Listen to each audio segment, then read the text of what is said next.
The Reform Gamers is brought to you 100% independent and ad-free thanks to our dear patrons over on patreon.com/thereformgamers to get yourself sweet, sweet perks such as uncut early access to the episodes, special episodes of the podcast, and more.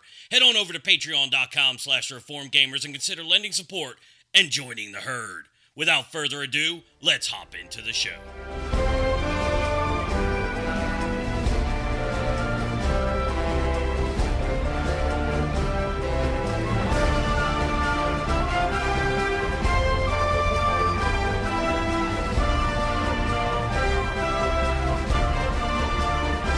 Hello and welcome, dear listeners, to episode 207 of The Reformed Gamers, the show all about theology, video games, and holly jolly attitudes and Christmas and all sorts of fun stuff.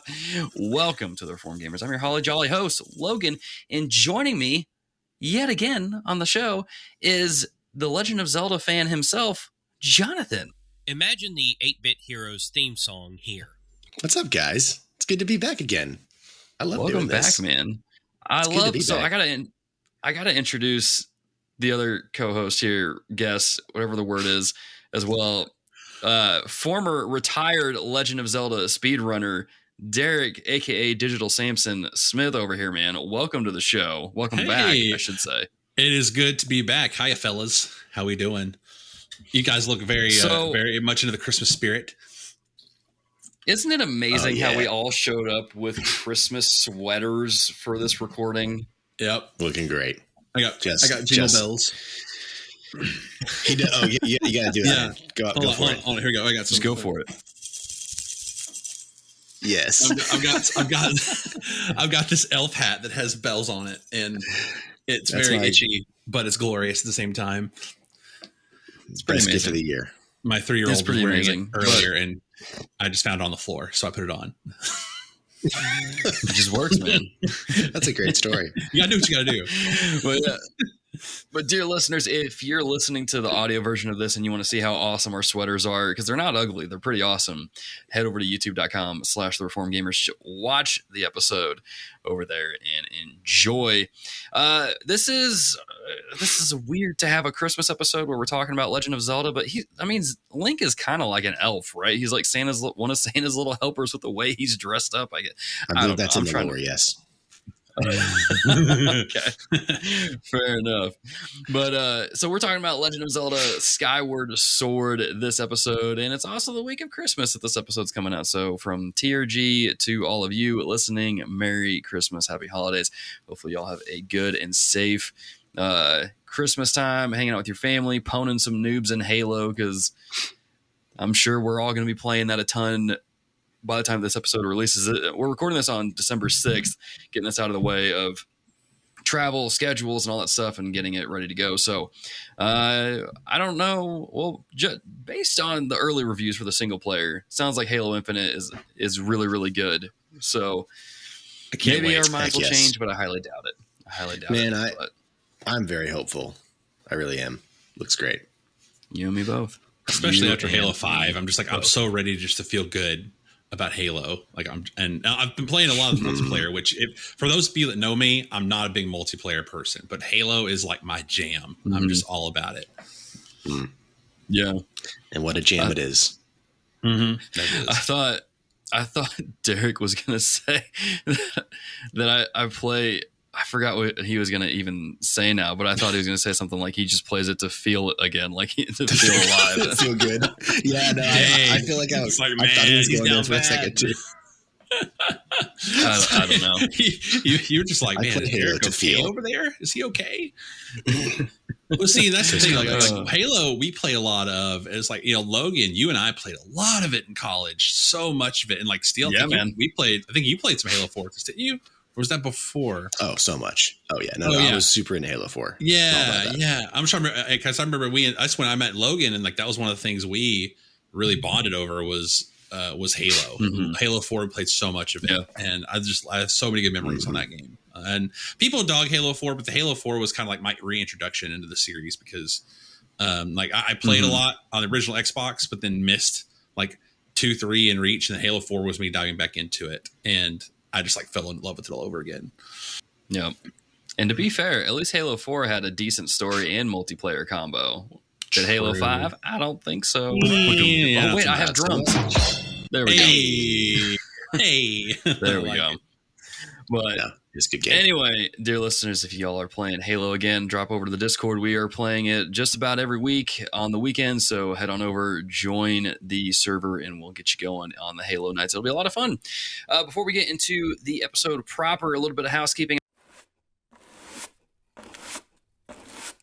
As always, there's new content going up on the website, YouTube channel, all that jazz. So be sure to check the links in your show notes. It's kind of like a loot box, surprise mechanics, whatever you want to call it, in every episode where you can just surprise mechanics. You can, yeah.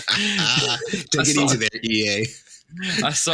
Was that EA who did that? Was they called it surprise mechanics? I think that was Battlefield. No, Battlefront, wasn't it? Or maybe I'm getting that wrong. Yeah. One of those guys. Anyway, sorry. One of those. But either way, yeah. So if you want some surprise mechanics with this podcast, check your show notes and enjoy.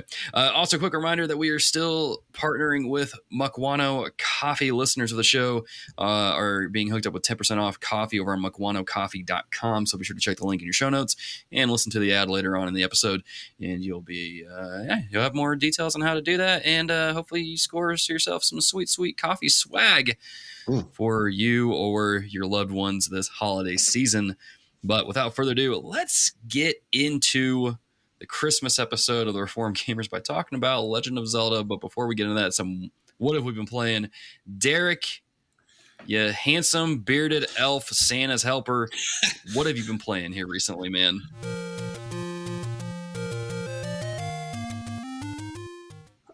Mix of a few things. I mean, we've talked about Halo Infinite already. As soon as that beta dropped, quote beta, not beta, whatever you want to call it, but I've been all over it. Yeah. We could talk about the battle pass and the tragedy that the battle pass is, but I've enjoyed the gameplay enough that I've really kind of stopped caring about the battle pass and just playing. So it's keeping me hooked, and I think the campaign is going to buy them a little bit of time. I really hope they change it, but other than that, it's been some Forza Horizon 5. I love that game so much. Yes, sir. So much.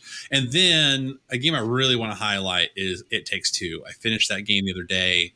My brother and I have been playing through it, and I want to play it through it with my wife. But man, I'm glad that game got a Game of the Year nomination, because that game deserves it.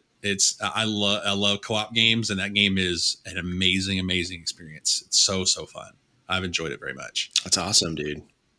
It's so sad they got hit by Take-Two Interactive for the name. Yeah, I don't think they're going to have to change. You don't think they're going to budge? Take-Two Interactive? Here's the thing. Like, I mean, I guess again, I'm coming in. I'm saying this, not doing much more research outside of the initial article. Sometimes those claims are made, but depending on if they want to go to court over it, I don't really know if it sometimes people will just kind of do stuff like that just to see if they can get something out of it. Usually because like a settlement, popular, because this happened right when It Takes Two was getting Game of the Year nominations, and I don't want to sound like I'm being like I'm being cynical, but it's like, oh, let's see if we can get some money out of them, because they got a name that's totally similar than ours, just trying to get a settlement out of it. So I don't know.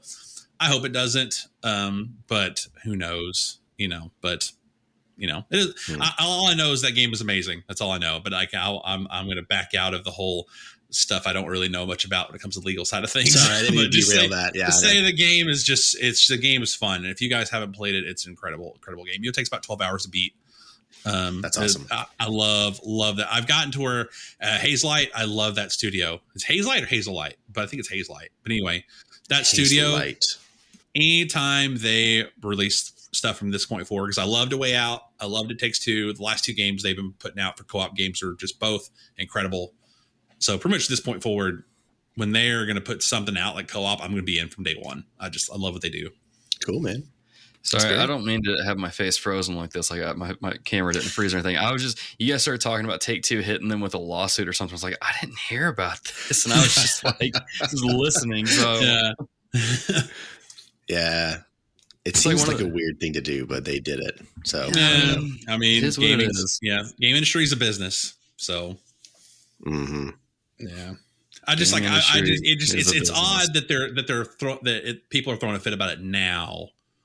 After the game's been out. Because the game's been out after it got popular. Yeah. After it's been getting recognition. It's not a good look. Yeah. So, but oh well, it's almost like some of these companies are okay with having like looking horrible or really, really dumb or something like that. Almost as if. Imagine that. It is what it is. Anyway, I know It Takes Two is not going to win Game of the Year, but I hope it does. But it probably won't because Metroid Dread's in the running. You can wish. And that will win. It better. It better. If it doesn't, you two are going to be irate, and it's going to be a sight to see. I don't know if I'll be irate. I'll be sad. Yeah. I'll just... Yeah. Okay. I mean, it won't be like the time when Chick-fil-A discontinued their Asian salad and I flipped the table.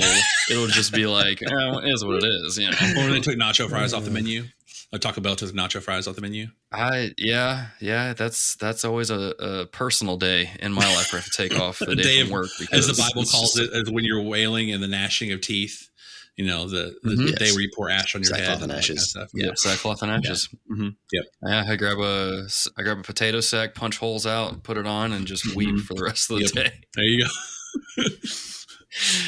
Oh man, I don't need to get off on a tangent about that, but I'm like, why did they do that? That's so random. I'm just stoking the fire over here. I'm choosing violence. It is what it is. It is what it is. Jonathan, speaking of violence and things that have nothing to do with it, some of the games you've been playing have a lot to do with violence. So what have you been playing? Well, the very bloody Forza Horizon 5. Just so much violence in that game. Yes. Just messy wrecks and windshield splatters. No. A lot of pressing Y to rewind. Yeah, gosh, so much pressing Y.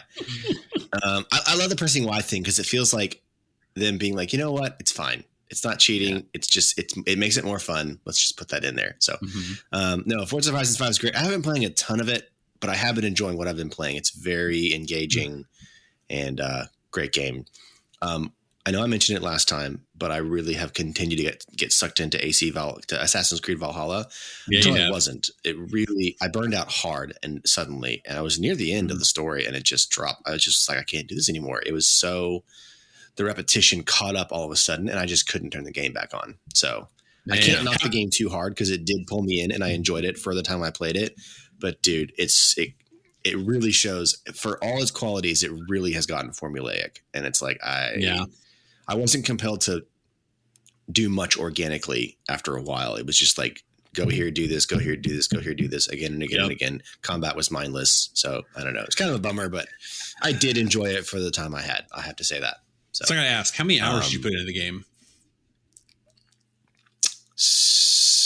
I think close to 70. Yeah, I was like, you said you're near the end of the story, man. 70 hours, and you just like stopped. I figured out if I was at that point, I'd just like tried to force myself to finish it out. But if you just said stop after 70 hours, you would think so. And I told myself that I was like, I'm this close, I'll just finish, and like I can't turn it back on. I can't do it. Yeah, it was just so. After it's just so dry. So I was done, man. I thought you said you are dumb. I was like, wow. You are dumb, Jonathan, for skipping out on this game. You are dumb. I loved AC Valhalla, but I can't defend it at the same time. Like I'm kind of at that position. Like I put in 160 hours. I 100% it. I did everything. But once I got done, I was, that's how long it took. I got done, I loved it. But once I got done, I'm like, I don't want to do this anymore because like the DLC hadn't come out yet, and then the DLC started coming out, and the reviews weren't that great. And I'm like, I'm afraid if I go back to it, it's going to sully what I think about it in my head because I know deep down, like as a lifelong, like I say lifelong, but like at least as long as the franchise has been in existence, I've been a fan of it, and I've been like a defender of some of the older games and all that kind of stuff, but. Then Odyssey just completely just burned me on Assassin's Creed. And then I thought this game was so good, but as I got back and like you just kind of look back on it, I'm like, yeah, it really wasn't that great. Like I just liked the setting and I liked the gameplay enough. And really the story is what kept me going. But yeah, you didn't really miss a whole lot in the ending, to be honest. Just to spoil it. Yeah, I didn't figure. I can't defend it. I can't look at you and say you made a mistake not finishing it. I can't tell you that. Yeah, that's just kind of where I said totally. I've kind of given up that Assassin's Creed is not going to be what I loved it as, like a college student. or as whatever, as I played it when I was younger. But as the series goes on, it gets further and further away, and I kind of just accepted it's not going to be that anymore. So, and it's sad because it's just kind of a lather, rinse, repeat. Let's make everything bigger, but unfortunately, UB kind of chooses quantity over quality. Yeah. It's the epitome of junk food gaming. You just it's fun to play, but then you just feel sick afterwards. You're like, that wasn't fulfilling at all. That's pretty accurate. But and then the last quick thing is, Logan, I don't know if you have an extra pair of flip flops I could borrow. I've got love, dude. I'll send you a couple pairs. But I have been hard back into Sea of Thieves, man. Yes. I mean, what a game, y'all. I'm not going to go on about it, I swear. But man, what a game. It was great. like a month and a half ago. You were like, I'm not going back to the game ever again. It was like a month and a half ago, maybe. Yep, it was. I was like, I can't do this. It's online. I can't. It doesn't respect my time, blah, blah, blah, blah. That game is everything I want in a video game, almost. It's just so good. I can't quit it, dude. I'll send you a pair of flip-flops. Please here. do. I need them. Should be there in a few weeks. I appreciate that. Thank you. I'll wear them while I play. I haven't tried it on the Series X yet, and so I'm wondering if the load times are better on it. I wish the I load had a times on Series my X to One try it S, my on. One S load times were abysmal. It took a long time. On my One X, from selecting the game in the menu all the way to like in the tavern, waking up and playing, it's 4.5 minutes. That sounds like an eternity. It is. I literally will like start the load and just walk away and do something. Just go do something else. Go change laundry or something. Go fold some clothes. He goes. It's like that old thing that the old marketing thing they said for PS3. Like, as the game's installing, go make yourself a sandwich because when you start playing, you'll never want to stop. It's like one of those things. What game was I remember that? I forgot what that was. What are you referencing? What game was that? It was when they announced the PS3 and they said like you had to install all your games, and it was like these obscenely long install times. Yeah. Oh my gosh. Oh, that's right. That was the era of like get a second job. So yes, back when Sony was overtly cocky and arrogant, and it was just, like they are now, ridiculous. I mean, it's not as bad, but it's not as bad. It's not that bad, but they're definitely getting up there. Yeah, they're definitely getting up there. Yeah. Oh man. What about you, Logan? Kids. What you been playing? So I've been playing a little bit of. So I'm gonna say, listeners, I'm gonna warn you about this third game I'm gonna talk about. It's a little PG-13ish, borderline R-rated because. There's my tease. I'll leave it there. I'll let that sit, and then you guys can decide if you want to keep listening when I start talking about Terminator Resistance. But I finished 2 games, actually. I finished Tales of Arise, which was really good until the second half of the game where it just dumps all this exposition on you, and it was like just suffocating because it was bad. It wasn't so bad to where like I didn't want to finish it. It was still really good. It's just I don't know what happened because the first half of the game is really good. The pacing's great. It's clipping along fine, but then the last half is like it's almost like, oh yeah, we need to start wrapping this thing up. Let's just throw all this exposition at the player and overwhelm them with all this information and lore and everything. And it's like, guys, this is way too much. Like I literally feel like how I felt on Thanksgiving Day where I ate too much. And I'm like, I want to keep eating, but I don't know if I can because I might pass out if I do that. It was like that, but worse because it's throwing all these different like RPG words and it's a bit of a mess. Isn't Tales of Arise a JRPG? Yeah. Yeah, it's classic JRPG. Big time.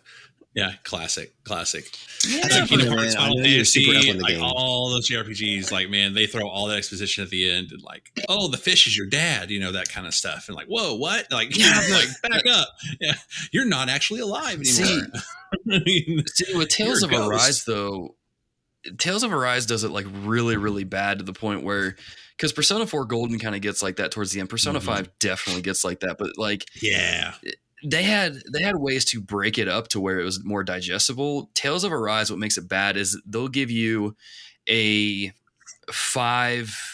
roughly 5 minute long cutscene, and then they'll give you 3 to 5 skits after that, like optional skit things where they're basically talking about the video that you just watched and then adding other things on top of that. And so I'm like, I am so confused now as to what exactly is going on, because it's almost like they try to like they pretend that you're a bit like an idiot. And so they feel like they have to explain a lot, but in them explaining it, they overcomplicate it even more. So it's Kingdom Hearts. It's just, sounds like it. Yep. There it is. Yep. The moment has arrived. It's struck. There it is. Again. Logan is rethinking his entire life. I need someone to clip this. Oh my gosh. Just his face right now.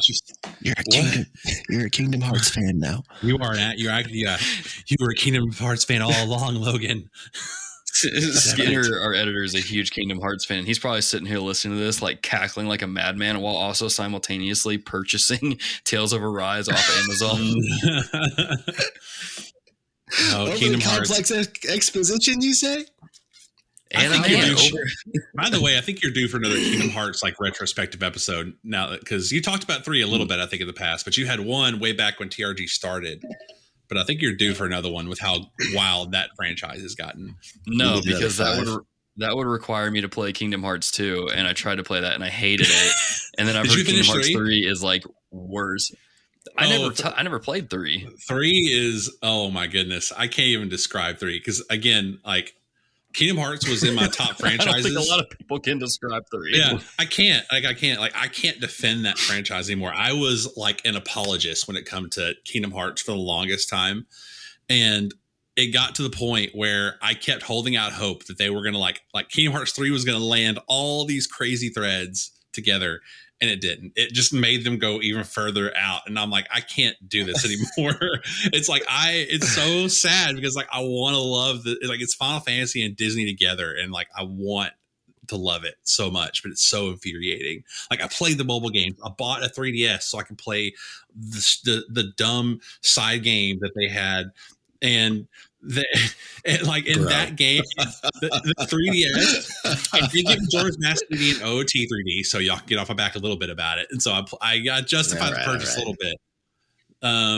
Got bored with Pokemon Sun and Moon, but that's beside the point. Anyway, when I played that game, because they said, "Oh, this progresses the story forward before it's not a side game. It moves the story forward." And I was like, "Are you serious? Like, you put a pivotal narrative storytelling game on a 3DS when this is a PlayStation game? Like, you put on a 3DS?" And I'm like, sure, I did it. And then it got done. I was even more confused after it got done. Anyway, I'm going to stop, because I could rant about Kingdom Hearts. Yeah, I'm going to stop. I'm going to stop. I'll just get you and Skinner on for that episode. Skinner, since you want it so bad. I know Skinner will want to talk about it. Yeah, Skinner, we can talk. Sounds like it's going to be more of a therapy session than anything else. I'm a spurned. From what I'm hearing. Yeah, I am a spurned Kingdom Hearts fan. I mean, anyway, to be fair, that's kind of what this episode's going to be like with Skyward Sword for me. Is a therapy session, because we should have brought boxing gloves. We'll get to that in a second. Yep. So let me. I don't know. Words are hard. So anyway, all that to say, Tales of Arise is what it is. I'll probably write up a review for the website, or at least talk about it in my back vlog and break it down more as to, my issues with it. I do think, if you're into JRPGs, it's worth checking out. It is a good time. It's got some issues, but for the most part, it's a good time. So if you see it on sale, it's worth checking out. One of the other games I finished was the second Phoenix Wright game in the Trilogy collection.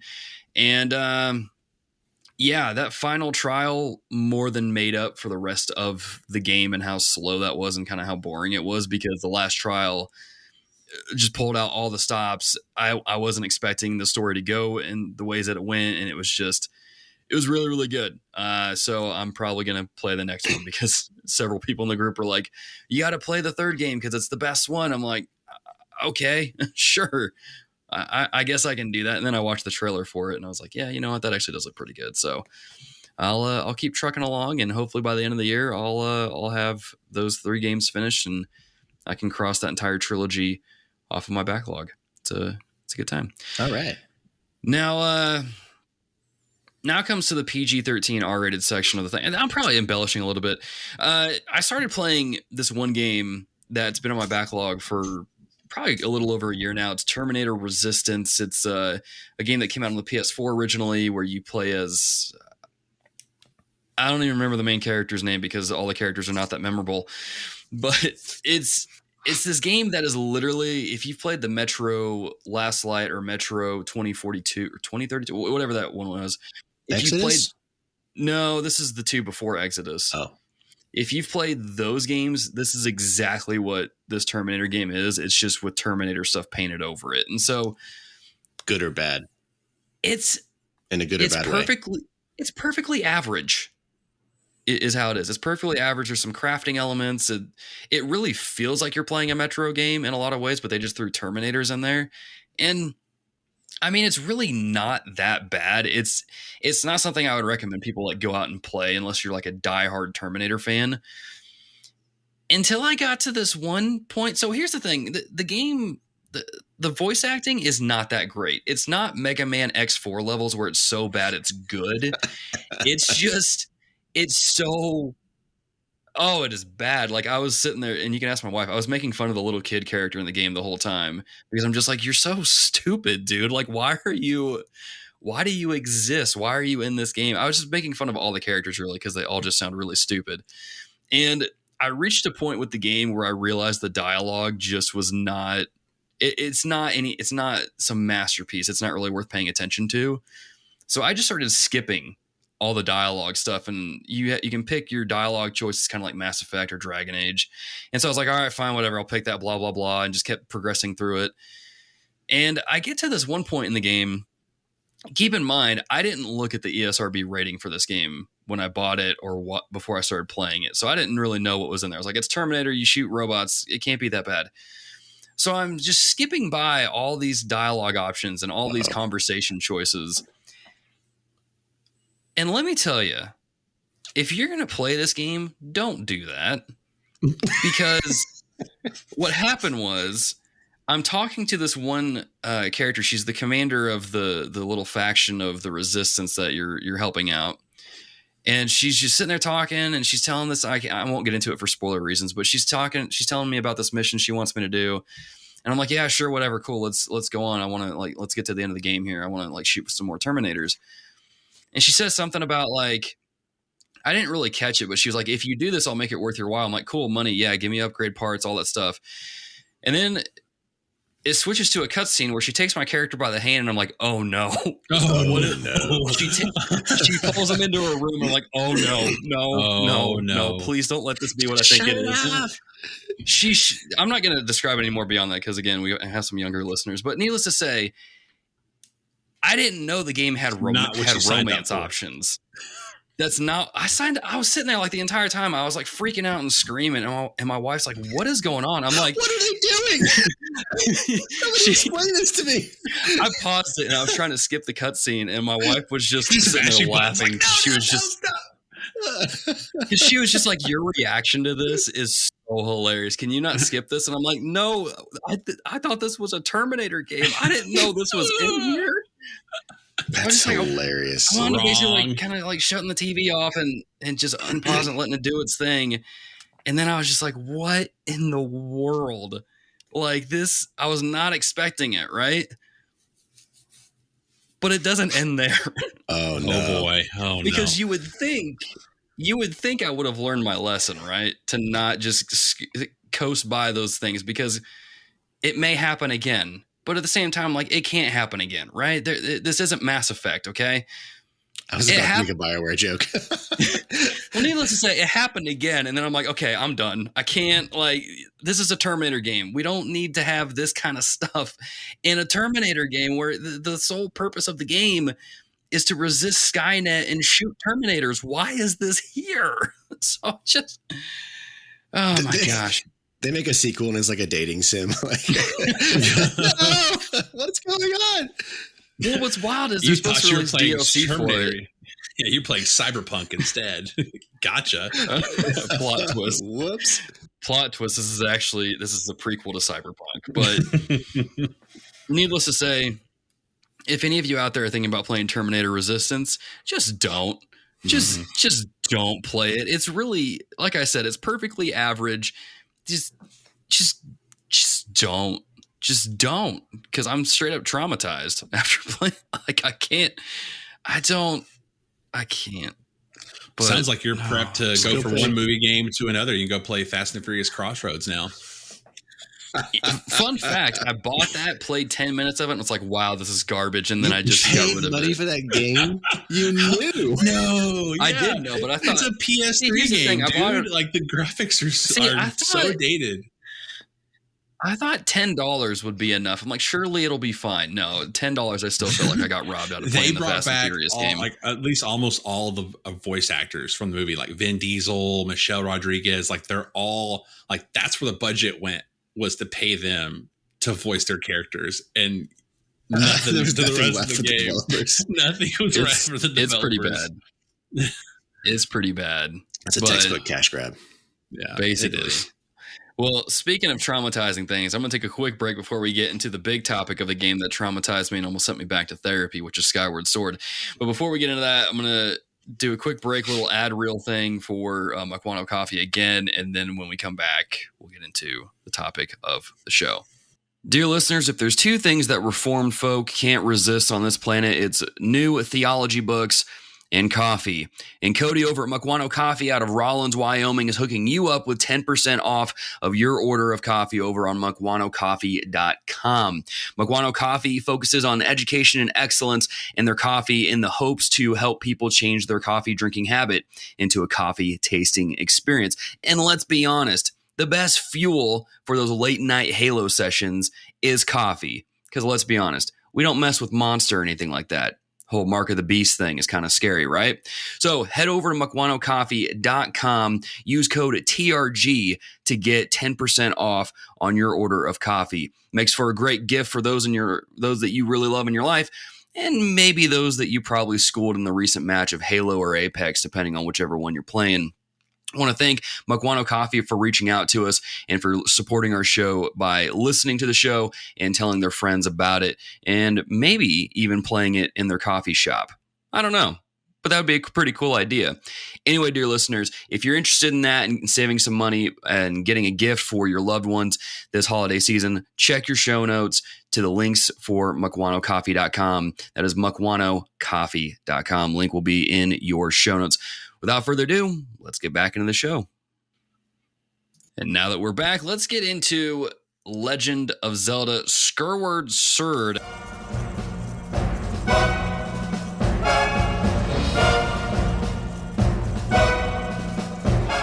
As it says in our show notes. Did I write that? Yeah, you did, and then I capitalized it for you because I'm like, you can't have that lowercase. It needs to be uppercase.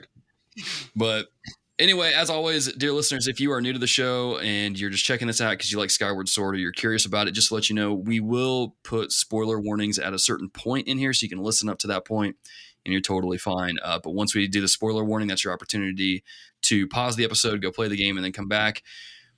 Or to be honest with you, just don't go play the game. Just listen to us talk about it, and that'll be enough for you to experience it. But let's get into the topic here where it says the Legend of Zelda series is one of the most beloved in all of gaming, but that doesn't mean there aren't some rough spots in the series, despite how bright and charming they may appear. Skyward Sword was hailed as one of the best entries in the series at the time of the release on the Nintendo Wii in 2011. And with the recent release on the Nintendo Switch in 2021, it's honestly left many feeling a wide range of emotions, myself included. So join us, dear listeners, as we discuss the polarizing Skyward Sword. Up first is some development highlights. I'll just read some of the ones that I read here when I was researching it, and then we'll get into some of our initial thoughts, spoiler-free, and then we'll get into the spoiler discussion. So, some development highlights for Skyward Sword is that the development began in 2006, shortly after the release of Twilight Princess.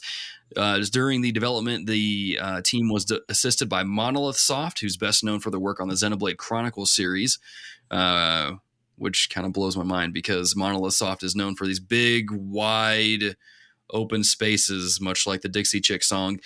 But we'll get into that a little bit, I guess. That's interesting. I knew they helped on Breath of the Wild, which makes a lot of sense. I did not know they helped with Skyward Sword. Mm-hmm. Yeah, it said that it was their Kyoto branch, which I don't know if if that is different. Kyoto's where Nintendo's based, so that makes sense. Okay. Well, there we go. But yeah, they helped on it, which was interesting, but we'll get into that in a little bit here in a second. For a frame of reference to build the game, they used the Wii version of Twilight Princess as the foundation for the game because they felt like they weren't able to branch off or do everything that they wanted to do with Twilight Princess on the Wii with that. So they just to use that as a foundation. And when they went into this game, they had a focus of creating an experience equivalent to Ocarina of Time. Whether or not they nailed that, keep listening. Whoops. That now, development for Skyward Sword lasted around 5 years, with the game's budget being quite high for a Nintendo project, and in my opinion, it wasn't high enough. It's my opinion.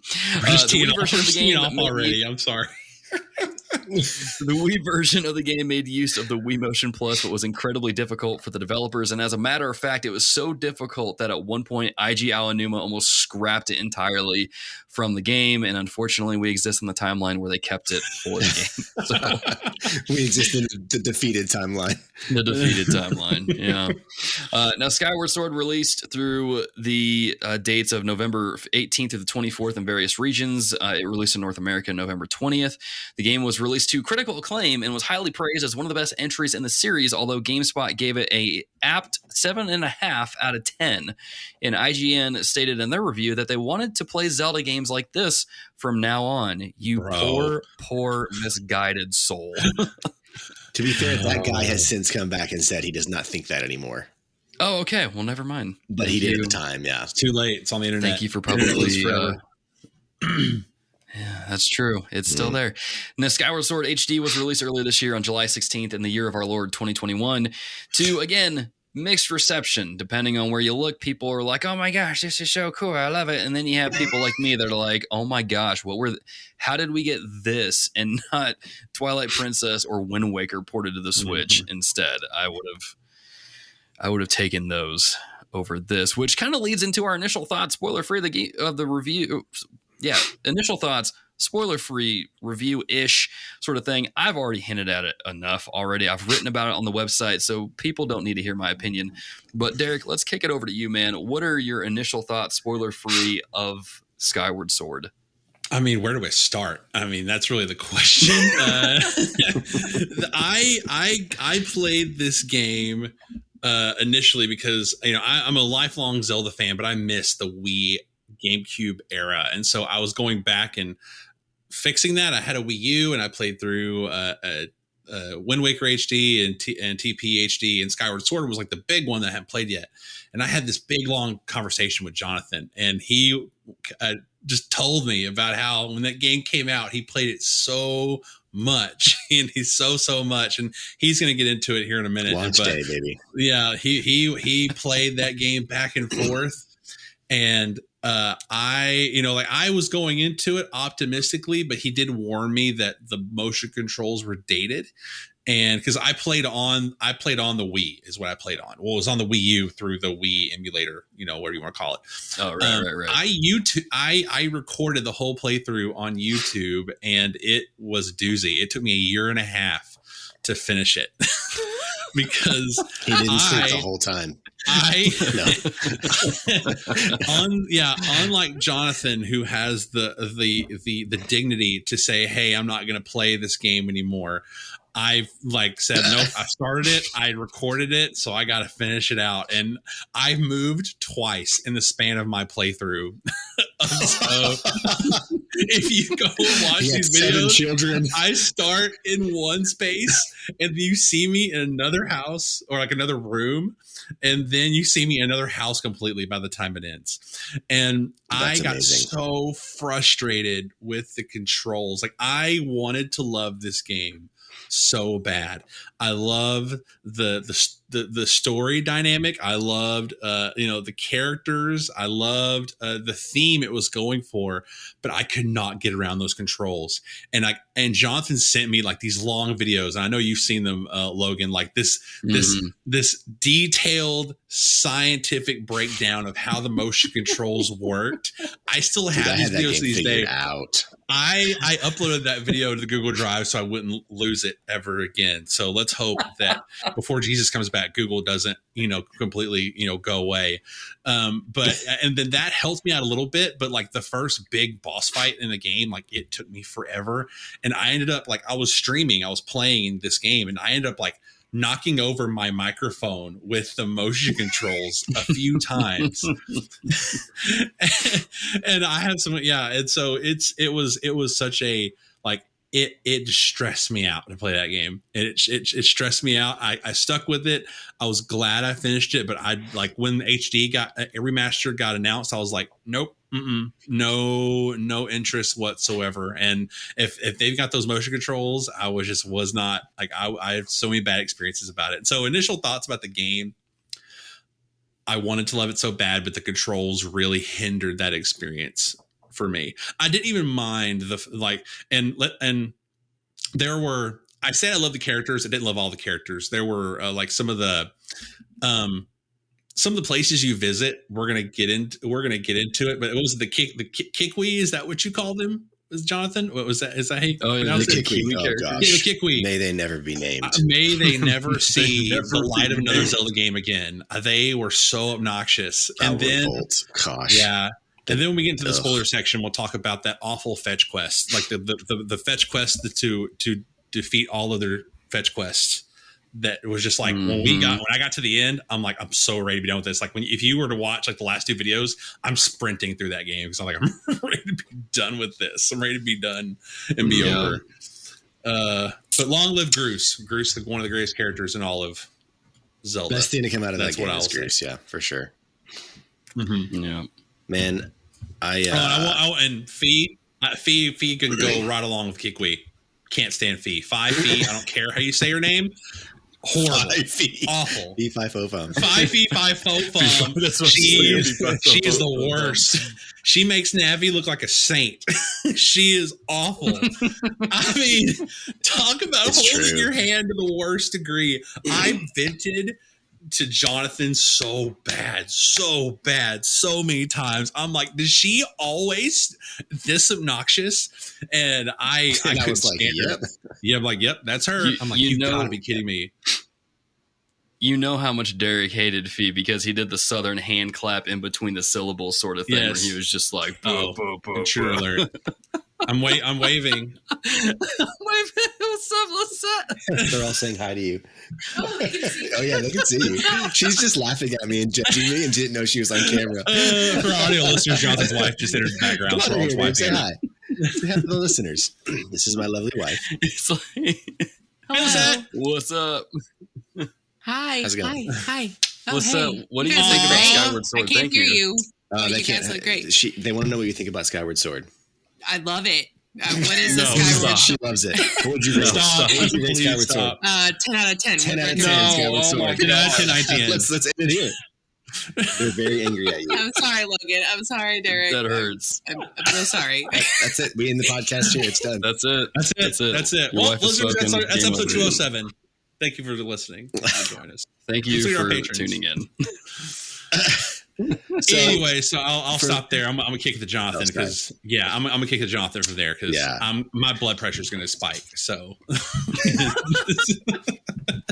so of the three of us, I'm the only one that has played that played Skyward Sword on launch day. And not only did I play Skyward Sword on launch day, I followed every drop of news leading up to that game. I read the articles, I watched the videos, I saw the artwork, the leaks, the rumors. I mean, dude, I was like, I pre-ordered it the second the pre-order went live. I was beyond psyched for that game. I thought it was going to be the Zelda to end all Zeldas. I think a lot of people did. And that is Skyward Sword is my one shining example of getting a game and playing a game that you like. You have locked your brain into the mode of like, I am going to love this game and it's going to be my favorite game, and that's it.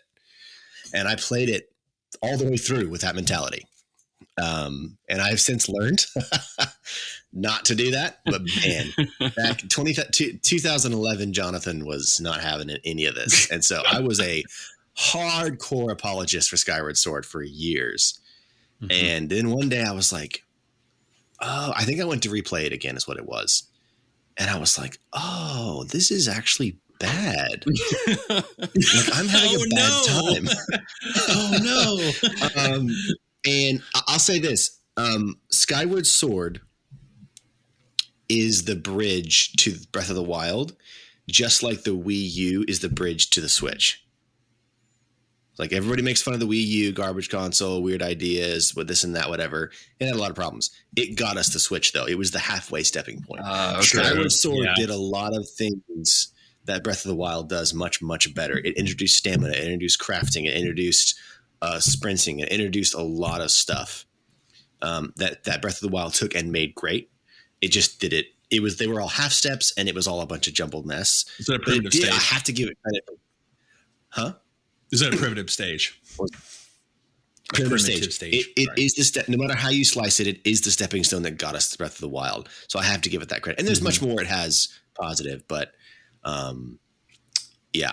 When the HD remaster was announced, my initial thought was, oh, they fixed the problems. And then when I found that it was just a straight port, I was like, okay, no, I can't. I will not play this game again. Mm-hmm. No way. Yeah. Yep. Because you got to hear it all from me. And I will say this. No matter what anybody says about the original game, the controls were reliably, the controls were consistently, I can't even talk. You were able to make them do what you wanted them to do every single time. 99.9% of the time when I did a move, it would do it. So many things that people would say, I did this and it did that instead. They were moving the control wrong. And Derek can tell you that because he said that to me, and I sent him that. Yeah, like that's why I raised my hand. I'm over here. I'm like, yeah. If your video, I'm sorry, if your video game needs a 10-minute explainer video for the combat to get right, like it's a bad game. But anyway, I sent him the video. I was like, okay, you got to do this, you got to do that. Think of it this way, and I broke it all down. And then, did your gameplay improve? Yeah, you use the Star of David to like basically explain. Wait, what? Yes, dude, I'm going to send you those videos. 8-point star. 8-point star. No, it was an 8-point star. It was already an 8-point star. Yeah. I thought Star of David. Yeah, but I remember I remember when you explained it to me, it wasn't a normal star, quote unquote. It was so you used 8-point star to like star. Yeah, and that helped out a lot. Like I still struggled, but I at least was able to get through fights and do certain gestures because it wasn't it wasn't a fluid motion reaction. It was more of the science on how the motions itself work. So I had to keep my arm at my side doing those motions with the nunchuck instead of out in front of me. Like it's not like Wii Sports or something to where you can just wave it around anywhere and it's still going to react. Like those controls are much more loose to where Skyward Sword is going for much more refined motions, for better or for worse. The game wants you to think of it as if you do a natural thing, the game will do what you're trying to do. But the reality is each specific move you do, you have to think of it as a button press. So there's a swipe down and a swipe up and a swipe diagonal and a thrust forward and it's all a list of button presses in your head. And if you execute those exactly, they will do it. But it's like, dude, it took me hours to get good at it. And I don't know why I chose to do that, but I sure did. Yeah. And the controls finally clicked for me. There's a certain boss in the game and you fight him a total of like 3 times. By the time I got around to him the second time, that's when the controls clicked for me. And not clicked as in like, I'm a master at this now. It's like, oh, okay, this is what Jonathan meant in his explanation video. And like, because the first time, like I can send you videos. I'm waving around my Wii remote frantically and it wasn't working because in that fight specifically, like there were certain fights to where if you wave around the Wii control remote frantically, like you're not going to land anything because the game specifically doesn't allow you to, I guess, cheat the system. Like it's basically like, again, Zelda Speedrunner here. Auto block flailing. Yeah. So it doesn't let you flail. And I think of it as like in Ocarina of Time, when I speedran it for a little bit, there was a glitch called the Infinite Sword glitch. And to where after you did these certain inputs, your sword would start shimmering, and basically what it would do is that it's basically infinitely slashing, like every single frame it's slashing. Yeah, and it's a cheat that speedrunners use all the time in the OT and Majora's Mask. And so that's what I kind of thought, like, okay, so maybe when I'm doing this, it's trying to not allow me to flail and get a whole bunch of cuts in. It wants me to act as if Link was actually in combat, because Link's not going to sit there in combat, flinging the sword around. And so because that was my first fight with that big mini boss, like that, I was doing a lot of that, and he kept blocking me. And then I found out later, that's because like I can't do that motion and get through his defenses, because the game itself, with the way the motion controls are set up, is not going to allow me to do that. And so once I got around the science of it, the science of how the motion controls work, that's when it started to really click for me. But it definitely wasn't as fluid as I was expecting it to be, more or less. Sorry, I'm not seeing things on my end. There's a fly flying around me. I'm trying to swat at it, so I'm not like losing it while I'm sitting here thinking about the game. Listening to you guys talk about your experience with the motion controls on the Wii is so fascinating to me, because I didn't really play this game on the Wii. If I played it on the Wii, it might have been for maybe 10 minutes, and I didn't even really get a full grasp of the controls. So my first real experience with this game was the HD port on the Switch. And I used the new controls where they mapped the sword movements to the right stick. And it made the game so easy for me, to the point where It's not even fair. a lot of the boss fights were just easy. It wasn't really that difficult. Like fighting Girahim with the stick controls was stupid easy. And everybody else was telling me like, oh no, that fight's super hard. And I'm like, I breezed through it pretty easily. Yeah, see, Girahim was the boss I was talking about. The first time you fight Girahim is where I'm like slashing and wailing around, and he catches your, like, this is very minor, like spoiler, like, but not really a like spoiler, but like the way his defense is, like he will catch your blade, and so like when you're flaying around, it just catches your blade. You have to like time it in a certain way. So how do you thrust with the stick? You click it? Yeah, you push it in. See, that was everyone's sticking point, is when a lot of people would try to thrust the sword, they actually were slashing down. They wouldn't respond. Yeah, see, I struggled with that all the that time. Problem. I struggled hardcore. Man, that's crazy. I had to like look down at my hand and like just like do like adjust your animation thrusting. It had to be precise. It was, dude. Talking about this just makes it obvious how ridiculous it was. Like, it's just ridiculous. Well, it just kind of goes to what I thought. I always thought the Wii era of games was just kind of dumb, because I've never been a fan of motion controls, and I probably never will be, because I just like, it's a cool idea and it's kind of cool as a novelty sort of thing. But when you build a whole game around it, it's like, come on, or at least to the degree. I mean, when you have Eiji Aonuma and their team so frustrated with trying to implement this mechanic to the point where he's going to scrap it, like he's that desperate, that should tell you not to put it in the game. Yeah. It's like they should have went the Prime 4 route and just came out and just said, hey, this isn't what we want it to be. We're just going to reboot. We're just going to start over. Like, hindsight 2020 here. I kind of wish they would have went. I wonder what it would have looked like if they went the Prime route, like the Prime 4 route, like, or maybe they just went straight to Breath of the Wild. Who knows? But again, to Jonathan's point, how did Skyward Sword and how it ended, how did it influence Breath of the Wild as we know it? Yeah, that's true. Just something to think about. We may not have gotten Breath of the Wild if we didn't have this game. It's an interesting thing to think about. As far as like my thoughts on it, just switching over there, I don't think I really need to share mine, because like I said, I've talked about them enough on a variety of outlets. I've talked to these two guys' ears off in our group chat about it, giving them my live reaction as I was progressing through the game. And then, oh my gosh, which is, we'll just get into the spoiler part here. So if you have not played Skyward Sword and you want to still play Skyward Sword after hearing us gripe about it for the last like 7 to 10 minutes, be my guest. See what you think, because really I will say this part before we get into the spoiler stuff. Moving the sword attacks to the right stick does make the game so much more playable from what it sounds like y'all's experience was, because it really does.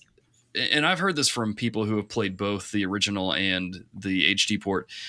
It makes the game so easy to the point where it's really not that difficult at all. So if you're curious about playing the game and you want to try it out, knock yourself out, especially if you've got a couple weeks with Christmas and stuff. You got time to play and you got some Christmas money burning a hole in your pocket. Give it a shot, see what you think, and then let me know what you think. However, don't come at me in my DMs and be like, I can't believe you made me buy this game. No, this is your decision. I spent to pick the game up because you said I should play it over Christmas. Yeah. Oh, and don't wait for a discount because it's never happening. It's never gonna happen. No, I was no title. This is a side note. I was shocked when I saw Nintendo put a lot of their games down to like $40 or $30 on Amazon for Black Friday on Amazon. I was like, wait, what? Yeah. You guys feeling A rare okay? occurrence.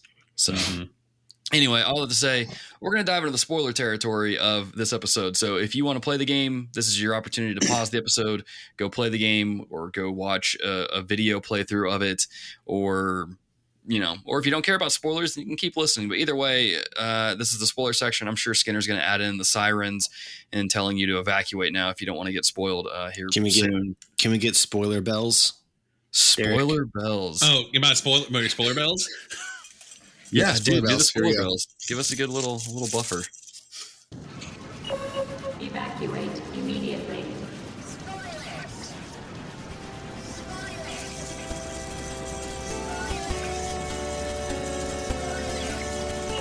Evacuate immediately. Spoiler bells. Spoiler bells. Spoiler bells. Oh. Tis the season, y'all.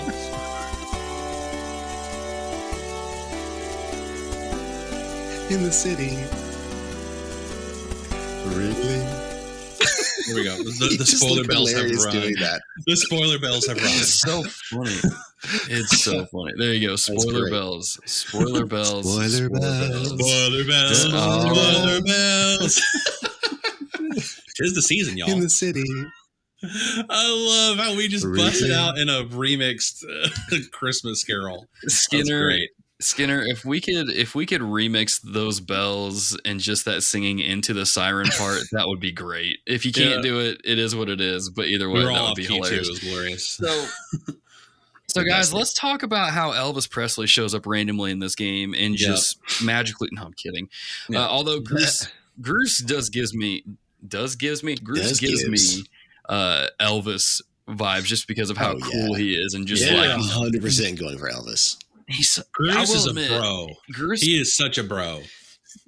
Love him. Here's the thing about Groose. Let's just start off with Groose, okay? Let's start with some of the positives about Skyward Sword, because I don't want people to think that I absolutely hate the game, because I don't absolutely hate it. I did not like Groose when he first shows up. Okay, at first. Sure. Yeah, at first. At first, it's forgiven. But as the story progresses and he starts like pulling all these, like, he has these very bro moments where he's helping you out. I'm like, dude, Groose, you are a bro, dude. Like, homie, man. Yeah, he comes in. Yeah, he comes to the clutch. I put him up there with Falco Lombardi in Star Fox Adventures, because spoilers for Star Fox Adventures. But the moment at the end of Star Fox Adventures when Falco shows up and helps you, it's like, dude, you are a bro. It's my homie. And Groose has so many of those moments in this where I'm like, you know what, Groose? You're all right. Yeah. I like you, dude. But when he starts the game I get off, it now. I get the Groose stuff. Yeah, he starts the game off, and he's like that high school bully kind of guy. He just making fun of you for the dumbest reasons. You're like, oh, this guy's just obnoxious. He's like a meathead. He's not really smart, and it slowly gives him, like, as he finds his purpose throughout the game, that purpose being like to help Link and to help protect, their town and like all that stuff. And that final fight at the end, I forget the big, giant, tall Colossus monster that you fight, where he comes through and he's like, he's getting the catapult ready. I'm like, yeah, we're going to it, man. Let's go. I was like, Groose is my homie, man. I was, and that in the ending, like, just he comes in the ending, just being this more understanding, down to earth guy. And the just his character development in that game, I thought was just done really well. Like, it's one of those things that, like, I want more Zelda games to have Groose type characters that have character arcs throughout the games, because a lot of Zelda games don't have a lot of character arcs. They have good narrative arcs, but they don't necessarily have characters that change throughout the story. They'll change a little bit, but not as drastically as Groose does. Yeah. No, Groose's arc is like one of the best in the whole series. easily. He actually develops and grows, and you see him go through it, like, and you see him like wrestle with a lot of stuff. It's really good. Yeah, straight up. Because I'm trying to compare it now. I guess it's like, kinda, okay, sorry, interrupt. Go ahead. I was gonna say, like, just to kind of break it, because I just realized, like, we never even pre-spoiler stuff even talked about the story or what Skyward Sword even is or what it's about. Yeah. So it's like, I mean, but I'm sure there's a lot of people that are listening to this that are probably aren't even going to play the game, because we have some listeners who just don't care and they just listen to the episodes anyway. So the premise is like this is chronologically supposed to be the very first game in the Legend of Zelda timeline, where you see Link become the hero of time. You see Zelda become, the princess maiden, whatever that She's like title is supposed to be for her. incarnate, basically. Yeah.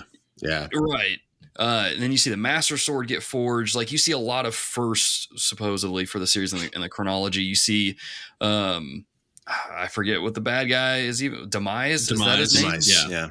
Demise. You see Demise come in, who we'll get into this a little bit later on, but it's the first one in the series. So from that perspective, like, that's so appealing. Like, you see where it all begins, where it all takes place, and it's so fascinating to the point where I honestly think this is the game's one or two, maybe three saving graces, is the story itself. Because I actually, despite my frustrations with the gameplay and the layout and the returning back to the same areas 3 freaking times, like, I loved the story. Like, it was so good. And I don't know, when you guys played it, did you guys have the same kind of feeling where you're like, man, I really hate playing this game, but I'm loving the story? Jonathan, let's start off with you, man. How did you feel about the story itself? First of all, when I played, I did love the gameplay, but the story, a lot of people argue that the story is the one redeeming thing about Skyward Sword, and I would agree. I don't know if it's the one, but it's up there. It's very compelling. It has its cheesy parts, and it's Zelda-like, but like the way that I feel like it's pretty intense at points. Like, when you show up too late to rescue Zelda in the first or second temple, and Impa's like, you're lazy and slow and you can't be a hero if you're going to act like this. And you're like, oh, dude, like, she just told him off. She just roasted you. Yeah. And like, no one's ever really done that to Link before. And it was like, this is kind of has a new gravity to it. And the whole story kind of plays out that way. And then, like, there's some really emotional moments with Zelda getting sealed away at the end. And like, the cinematography was elevated significantly in this game. I feel like other Zelda games didn't have a lot of cinematography in their cutscenes. Things just kind of happened, but they actually like experimented with angles and camera shake and a lot of stuff in this game. And the animation was higher quality, and I don't know, story was very, very good, and I enjoyed it a lot. I feel like if you want to experience Skyward Sword because you're a Zelda fan, but you're afraid of hating the game, just go watch a cutscene compilation on the internet. You'll get the story, and that's the best part of it. So, and to add to that, this is where and to give Skyward Sword credit, like, this is, as far as visually at the time, this game was so just visually just stunning, like we had not seen Link. Yeah, we had not seen Link this emotive, like, at least when it comes to facial expressions and how the character model of Link was designed. And so they had a lot going there, and so that type of animation really adds to the weight when, like, Zelda is getting sealed away, because you see that pain in her face, even though you're reading text of dialogue, like the music. Oh my goodness, the music is so good. The music's so really, really good. I am a sucker for video game music, and like a good video game soundtrack, and especially when it comes to Zelda music. Like, I listen to a good bit of video game music throughout the year, but like I went and bought on eBay the 25th anniversary CD that came with this game, and I listened to it on repeat. It was just so good. And that music and the way that, again, as you talked about the cinematography and just with the facial expressions, the animation, the music, cinematically, it is an incredible experience. not for the controls, as we've beaten that dead horse already. But I love the dynamic between Link and Zelda in this one. And you see where they took that inspiration and applied it into Breath of the Wild and what I would think we Breath of the Wild too. I'm here for it. I'm also I love like dynamics between two characters. Like, you got Chief Cortana, you got all these other character dynamics. And so that's one thing I'm looking for with Breath of the Wild too, is that it looks like, well, not really, but at least to start, Link and maybe Zelda are going to be together, at least interacting with each other, and Link being a non-vocal character. I'm looking forward to see how they continue that, but I think they really started a really good thing in Skyward Sword. And I think they did that well, because finding Zelda was the driving force of Link. And not unlike the princess is another castle kind of way. It was like, no, this was Link's friend. Like, this was someone who Link was close to. A childhood friend, yeah. Yeah, this is a childhood friend who Link was close to and cares about. And I got behind that. I'm like, man, this is awesome. Like, it drove the story for me. And that was the driving force, was finding her no matter what. I thought it was good. Yeah. And it's interesting that you guys bring up, you see Link be more, he expresses a lot more emotions. And I distinctly remember there's at least 2, if not 3 specific video clips I saved from the Switch where you see Link's face kind of contort a little bit, like you see pain or you see anger. Like, I remember one, I think it was when Girahim grabbed Zelda and took her away or something. Like, Link was getting up and you see him look up and he is visually ticked off. And I'm like, so yeah, I know that moment, and that's one of my favorite moments in the whole game, because it's near the end. So good. It's near the end, and Girahim's like, "Yeah, I'm basically going to sacrifice your friend now. So see you later." He takes her off, and then as he leaves, a whole horde of enemies runs up behind Link, and he's the camera's at his back, and he reaches back, grabs his sword, and turns and looks back at him. And the anger in his eyes, you're like, oh, dude, he's pissed. It was so good. It's like you need every time. It's like you need to cue the Doom Eternal music at that point. Yes. Where it's rip and tear. Then it throws you into a really long slog of slowly spiraling down the. Yes, that's the part that I sprinted through. I was like, no. See, here's the thing. So I remember you guys telling me about this and warning me about that scene and being like, dude, it's a slog. Just push through it as best you can. I kind of loved it. Really? Yeah. For anybody that needs a reminder, this is at the end of the game. You're running down that circular spiral thing down to the sealed grounds. To put the seal down to stop. Girahim's down there. He's about to sacrifice Zelda, and you're trying to get down there as fast as you can. It felt epic to me. It's little Hyrule Warriors. Yeah, it was very Hyrule Warriors. And I could see where it was kind of because there was a point where okay, this is kind of dragging on a little bit here. But when it first started off, I'm like, dude, I need to get down there. I need to get down there. I need to stop them. I need to fight these guys. I'm going to kill all these little goblin demon things and get them out of the way. And I was just running through slaughtering them and going through. I'm like, this is so cool. I feel like I'm at an epic end scene in a movie. This is so dope. I loved it. That's awesome. I'm glad I hit you that way. Yeah. I definitely see what that was going for. I think part of that was because of the controls being moved to the right stick, and that's how I was playing, because it just it made breezing through that really easily. And if I got surrounded, I could just flick the stick a couple times and do the little spin attack and then knock out all of them. And it just I don't know.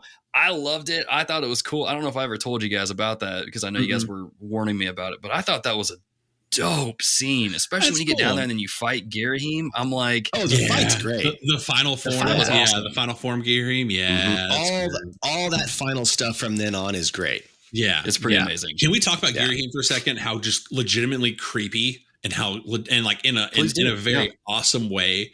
Girahim is one of my favorite, when it comes to just antagonists, because he changes up the formula of having, it's always Ganon, it's always Ganondorf, always coming back. He's always the big baddie. But then Girahim, because we really think, at least from someone like me coming in, it being one of the games I hadn't played, I'm sitting over here I'm it's going to be Ganondorf coming in at the end, and like that's who he's alluding to. But even then, outside of what was it? Who was the one in Twilight Princess? Was it Van? Was that his name? Zant. Zant. That's what it was. Zant and Girahim are types of villains that I love. They're the precursors. They're the villains. They're not the big baddie, but they're creepy and they're scary and they're unhinged. And they're and they're crazy. Yeah. Like there's that one point where Girahim like is teleporting around everywhere. He comes up behind Link and does the little like tongue thing and like the little hiss. Gosh, I hate that. Yeah, So I weird. hated it, but at the same time I'm like, this is cool because I'm like this is legitimately a villain that I've got something against. I'm like, I am behind this character defeating this villain because how creepy, how crazy he is, and how menacing, just how menacing Girahim was. And I thought he was really cool. And I thought that final fight where he reaches his final form there at the end, man, it was just so from a narrative perspective, I thought it was very satisfying. Now, I was curious, and you guys, I mean, since you're more into Legend of Zelda than what I am, is Girahim supposed to look like Fi at the end, but more like dark and stuff like that? Girahim is the evil version of Fi. I don't think they have a direct relation, but there's a parallel there where he is you don't know this, but he's a living sword. Like Fi is. And that is revealed at the end when he becomes a sword, I think against his will. I don't think he wanted to do that. And then Demise grabs him and wields him and he's the sword Demise wields at the end. That is Girahim. Okay, so I missed that. They don't spell it out, but it's very much the visual representation. Well, you see him transform. He grabs him and see he him transform, but they don't. Like, it's not like the exposition to where like Demise explains that this is direct relation, but you just see it happen, and you just got to make those connections yourself. Gotcha. You want to talk about Fi now since we're bringing up Fi? Do what? I said since we're bringing up Fi, do we want to talk about Fi now? Because that's what I'm kind of holding on to here. But we can wait. We can wait. Derek's bursting at the seams. I can't stand Fi so much. I can't stand her. We're doing it now. Okay. I'm sorry. I can wait. I'm over here getting ready to explode. I'll just add this little sprinkle onto the Girahim talk, and then we'll switch to Fi. I'll wait. I'm good. I'm fine. Girahim reminded me so much of Kefka from Final Fantasy VI, which is my favorite Final Fantasy, that I was like, this dude, like, I mean, he's a bad guy, so I don't love him, but like, I love how he's portrayed in this because he reminds me so much of Kefka. I like screenshot several different things of like the moments you encounter Girahim and you interact with him, and you guys were talking about how he kind of gets he becomes more unhinged and he gets more creepy and stuff. I have a screenshot here of like, I think this is the second time you fight him or something, where he's like looking at you all menacing and he says, meet me in battle and the thread of fate that binds us will be soaked crimson with your blood. Like I remember reading that, I'm like, this is a Legend of Zelda game, right? It's good writing. It's dark. It really was. But like he's it's weird to call a villain good, like, but he's a well-written villain in my opinion. Like it's like Batman's Joker. Yes. Yeah. And it just, I don't know. I thought Girahim was a really, really cool villain in this game. Yeah. But I think probably probably the most unexpected villain though in this game is actually Fi, who again, kind of like at the end of the game where y'all were warning me about it. I'm like, dude, it's a slog. You're gonna like just get through it. Like it'll be okay. And I wound up loving it. I'm okay with Fi, and I think part of that is because I played the HD port where they toned down a lot of her interruptions. Yeah, that's it. So you guys will just have to kind of fill me in on what that was like, and I guess why you hate Fi so much, because she's not my favorite. I think I still prefer Navi in a weird Stockholm Syndrome sort of way, but I didn't really mind Fi. We're talking like in the original version, we're talking like you've played the game for like 30 hours and then you get down to one heart and she doesn't wait long and she pops up and she's like, Master, you need to go and get some hearts because you're, it's like, I know. Like stops you. I've been playing this game for in your hours. tracks. Yeah. Stops you from playing the game. Yeah. Pauses the game and it's like, go get hearts. And you're like, the hearts are flashing. The little siren is like beeping at me. I know. And then she comes, it's like, oh, you need to get more hearts. It's like, shut up, dude. So I don't think they did that in the HD version, did they? That wasn't in there. No, that wasn't in there. See, they that's why you don't hate Fee, is because they fixed her. Well, they kind of fixed her. Yeah, they toned her down. To where and she held your hand in the most obnoxious way, and it would be the same lines of dialogue over and over again. To where usually when you lock onto something, she'll explain it. She'll kind of give you, hey, here's some insight, but it's very much it's very much she re-explained the controls to you over and over again. It's like when they developed her, they were like, hey, this is such a new thing. Motion controls are so new. We're going to have to basically help the learning curve with learning controls. But you understand the gist of it. But even then, it's just like the way she explained it and would give you these breaking the fourth walls, like, hey, you press this button to do this and do this, this, and this. And you're like, that doesn't help me because I'm still struggling with this part of the game, and it would just happen over and over and over and over and over again. And it's like, oh, Master, there's a 60% possibility that if you go over here, then this is where you need to go. And I'm like, okay, you're taking the exploration out of it for me, like completely. Yeah. Like you're not really like you're hindering this experience. Zelda, which is for Zelda, which is an exploration game, and that's why I could. Yeah. It's like anytime this character had dialogue, there was a 90% probability that she wasn't being helpful. If you caught my reference. There's this feeling. Yeah. They intended that whole percentage thing for humor, and it did not land at all. Is that why they put that in? Because it's supposed to be funny. It was so weird. She was supposed to be robotic and matter of fact in a cute, endearing way. Didn't work. No, didn't like. Yeah, I missed that. That is a character type that can work. Like overly, like, okay, Halo Infinite. That's how they're writing the weapon. Right. Is that everything? I don't know anything, and I'm kind of naive, and like that they're doing it correctly. It feels like anyway. Any given Zelda game, when you get into a dungeon, you reach a point where you kind of sit back and you're like, all right, I don't know what to do next. What do I do?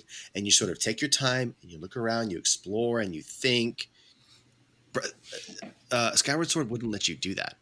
Like, because you'd start to do that and then Fee would pop out and be like, hey, why don't you look over here? And it's like, no, I was enjoying figuring this out. And you keep taking that away from me. Yeah. It's infuriating. It's almost like it subliminally was forcing you to race against Fee, like trying to figure it out before she would bother you and tell you what the answer was. That's what it felt like. Yeah. Yeah. And me getting frustrated with the game. 90 seconds. Yeah. Yeah. Me getting frustrated with the game, like trying to figure it out from like trying to get through it and trying to get to the next thing. And I'm over here and I've got Fee in my ear over here. And like, again, in her tips not being helpful to my current problem at hand. It was yet another I got desensitized after a while. Just like I would just spam through, like anytime she pop up, I would just be mashing the A button. I'm just like, just get through this. I don't care. And it's where like, I look back to like, when you look at her and look at like Tattle from like Majora's Mask, you can look at Navi a little bit. Really, Tattle was more of a character that had, as a fairy, had her own struggles. Like, her brother was with, again, spoilers from Majora's Mask, but like her brother was with the Skull Kid, and her concern was fine. Oh my God. Well, anyway,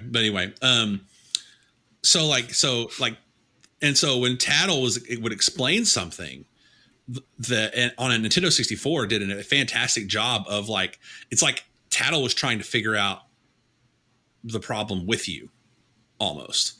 And so with Fee, with being this robotic character, they were like, oh, this is an automated like robot type of, character, if you will. But again, but the way they wrote her, it was very much it was way more of a hindrance than it was a help. And it's where like, if I had an option to just turn off her dialogue altogether, I would have in a heartbeat. Because the way she acted and the way she operated in giving you the unwanted tips, like forcing that on you, it didn't stop. It didn't slow down as the game progressed. It just kept coming, and it did not slow down at all. And it completely took me out altogether. And it's unfortunate because I like we talked about earlier. Like I love the parallel that she had with Girahim, and I wanted to like that character, but ultimately, like I look back and I'm like, I can't stand like that whole chime when she comes out. That that little like that chime that you hear. Like I'm just like I just cringe. I'm like, ugh. Like I'm like, no, I don't. Okay. That little like when she like comes out of the sword, that sound shows up in Breath of the Wild, and it almost made me angry. Wait, what? Oh, so I think you told me about at the this. very end of Breath of the Wild, after you get all the cutscenes, there's a final cutscene where you see what happened at that moment when Zelda defended Link against, that big epic battle with all the guardians coming in, and then she like holds her hand out and and the lights like whoosh, right? And then Link she turns around and Link like falls over and he's like dying, and she's like, get him back to the Shrine of Resurrection. He's going to die. And in that moment, his sword's laying on the ground next to him, and it makes a shimmer, and it makes that sound, that fee sound.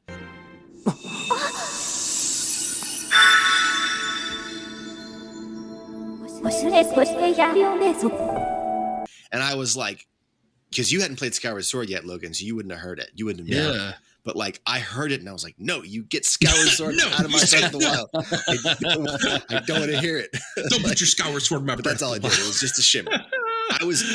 It made me mad because I was like, I swear if Fee starts talking, I'm going to throw this controller. Like, and she doesn't. But like, dude. It's like it gave you PTSD almost in that moment. Pretty much almost. did. Yeah. Pretty much did. Oh, man. I really, and honestly, like I'm glad with Breath of the Wild, they've kind of done away with the companions and they've made each NPC, I don't know if I'd kind of fill that gap. If they were to bring them back, I wouldn't mind another companion. Okay, if they did it right, if they did it like, let's say like a Tattle type character, like I always go back to Tattle, but I'm also a Majora's Mask, like just nut. I love MM. Y'all know me. If it's an actual character and not someone like Fee or even like Navi was very duty driven and didn't really have much of a personality, and they didn't really give her much dialogue outside of, hey, you need to go to this place next. Hey, I think someone said something about going to Death Mountain, right. Because those are helpful, but I don't hate Navi as much as other people do. I thought Navi was fine, but I also, like, again, I speedran the game, so I just got numb to Navi after a while. Yeah. Well, Midna, dude. Midna's what I want again.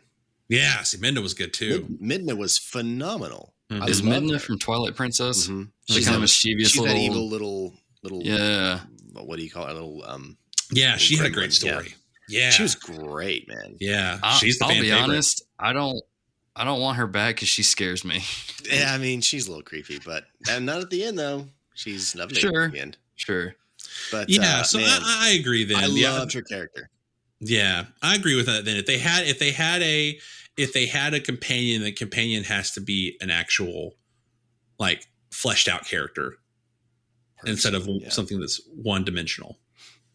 Because like you could even have done Fee, but you made Fee one dimensional, and not just one dimensional, like abrasively one dimensional. Yeah. I almost want you guys to play the HD port. I know you guys won't. No I wouldn't chance. ask you to do it, but part of me wants you to do it just to see, like, if your opinion of this game changes at all. But mail me the cart. Yeah, I'd have to let more time get between me and my experience of that game. I'd have to like let another like 5 years or something go by. I think I could stand to. I think I could stand to do it if I didn't have to spend money on it. Gotcha. Mm-hmm. But maybe not even then. I don't know. Mm-hmm. Yeah. I can see that because you got nothing to lose except for your time. Right? It's kind of. If you hate it, it's like you're not out of money or anything. Right. So I'm trying to think of a few ways because we're kind of running out of time here. I'm trying to think of a few ways to land the plane for this episode, because I think at this point, anyone that listened this far in clearly knows that we don't hate this game with a passion. We're not about to start a subreddit and just bash on this game every day. There's definitely some good aspects to the game. And kind of as I sit here and talk about it a little bit more and think through it, I'm like, it really isn't that bad. But then I remember the fetch quests. Mm-hmm. And so let's talk about that before we kind of start ending the show, because that's kind of what drove me insane with this game. Was I didn't mind having 3 big areas to go to and to do your dungeons and stuff. And what drove me nuts is the fact that the game made me go back to these areas, not just 2, but 3 times throughout the course of the game, and ultimately just do fetch quests every single time. And it was just boring. And you guys know from my series of texts, I slowly realized that the game was asking me to go back to these areas a 3rd time. And I just lost my mind. I literally had like a mental breakdown for probably an hour. I'm embellishing a little bit. It wasn't really a mental breakdown, but I was losing it because I could not believe that I had to, like, look, this is my problem with any of these games really, is when you say, okay, you need this because the world's going to end. Great. Give it to me. I'm sorry. I can't. I only have one piece of this. You need to go to these other areas and get the stuff. And then you go to get it.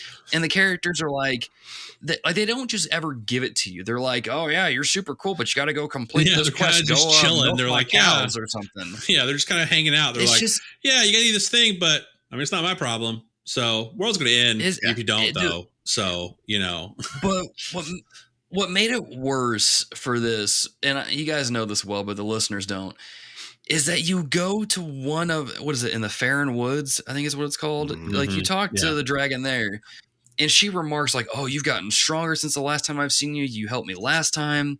You clearly have the sign of the goddess on you. You're like, cool. Do you have this part of the song that I need to locate the Triforce? And then she goes, now hang on a second.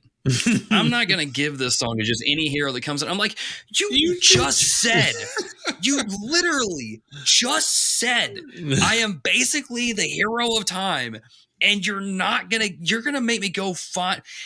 And what makes matters worse is this stupid sea snake sends the song out into the sky, and then it breaks into 70 some odd notes. It's like, okay, you got to go find him. I'm like, just for you kids. Had it. It makes no freaking sense, especially when you go to the next area and the dragon's like, oh yeah, you're clearly the hero of time. Here's the song. It's like, what? Are you kidding me? Yep, it is. It's like, can you guys talk? Can y'all can you text her? Yeah. Because I need you to convince her what you're thinking. Can I get your stamp of approval to show the next dragon I need to go talk to?